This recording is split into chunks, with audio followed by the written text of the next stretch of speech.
Welcome, Cupe Local 1251 members.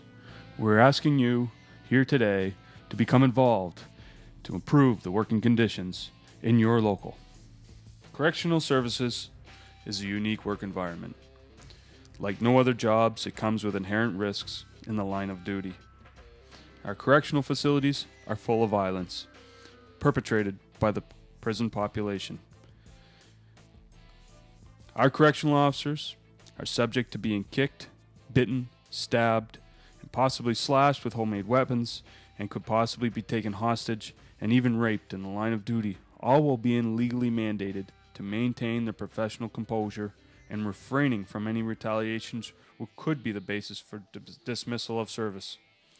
In addition to those obvious dangers in which our correctional officers work in, they also face hidden dangers in the forms of AIDS, tuberculosis, hepatitis B and C.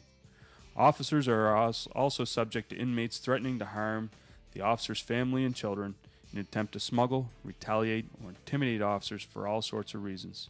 One thing is certain: you work in one of the harshest environments in New Brunswick, and you deserve better working conditions and have to be recognized as peace officers in the form of wages. Since the expiry of our collective agreement, corrections in New Brunswick has changed the way that we do business in our institutions, from the traditional model to the direct supervision. The old model that some of our institutions still are under, with the traditional supervision with 2 officers for every 20 inmates and 3 officers after 24 on a unit, to a new model which places 1 officer for approximately 30 inmates. This eliminates 2 officers with up to 30 inmates. This is a cost savings to public safety and increase the risks to harm to our officers. We are not alone in our struggles. Like our following brothers and sisters in Alberta, who have recently stood together to take their government on with their health and safety issues, we see the power of how it is people stand together for collective action to get workplace issues resolved. Well, we're standing in front of the Solicitor General's Office of Alberta, trying to bring a message from Local 3 members to discuss the toxic environments we work in through overcrowding and the obvious flaws in the investigation process. These frontline workers who put their lives on the line every single day, keeping Albertans safe by making sure these correctional facilities run well, that they feel like they're not supported as much as they should be for the work that they do by their own employer. And there's been a culture in the last few years that's generated that morale has suffered because correctional officers are second-guessing themselves when they need to intervene, because they're not sure if when they intervene it's going to lead to a situation where they might be disciplined.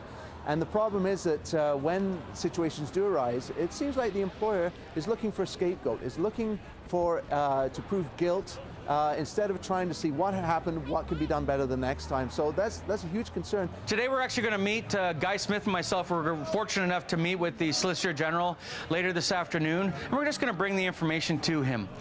We've been bringing the information to his underlings for a very long time, yet obviously he's unaware of this, or maybe some changes would have already been made. It just makes sense that you got to be fair to your employees. Last November, we talked to a number of officers around New Brunswick, and we heard loud and clear that the working conditions need to improve. The employer, the province of New Brunswick, does not respect or value the work that our officers do for this province. We heard a number of issues about safety with the direct supervision model, and we heard loud and clear that the casuals and terms are not properly respected for fair opportunity for employment or have no pension. This creates deplorable working conditions and high turnover rate, which in turn creates health and safety issues within our institutions.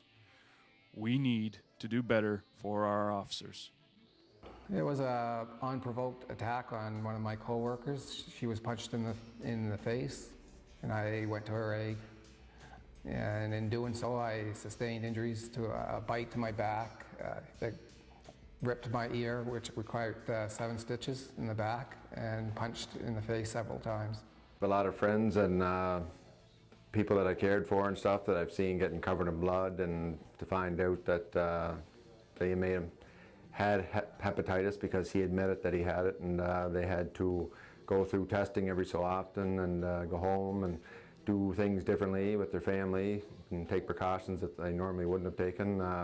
Myself, I've had blood and every other thing thrown on me over the years, and had to go yearly and get tested just for a peace of mind myself. And you know, been assaulted during codes, and people I know have been seriously assaulted. And I just think people should know that what we do is very dangerous, and that we should be deemed essential and be under the same agreement as the firefighters and the police. During this round of bargaining, we are urging the employer to respect the work that you do. We need safer working environment, and we need better wages. We are asking all Cupe members and Cupe Local 1251 members to stand together to support your local in solidarity. The only way to improve the working conditions in our institutions is to stand together in support of change. You deserve better, and we need to send a message to Minister Robert Trevors and to the Premier David Alward. We need a collective agreement that addresses the deplorable working conditions in our institutions, where our officers are the lowest paid in Canada and are taken advantage of by having a lack of permanent positions.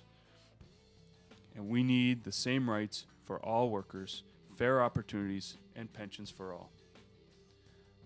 We need you to please come when you are called to the meetings and to rallies in your community, and to send the message to our elected representatives that in corrections, we deserve better.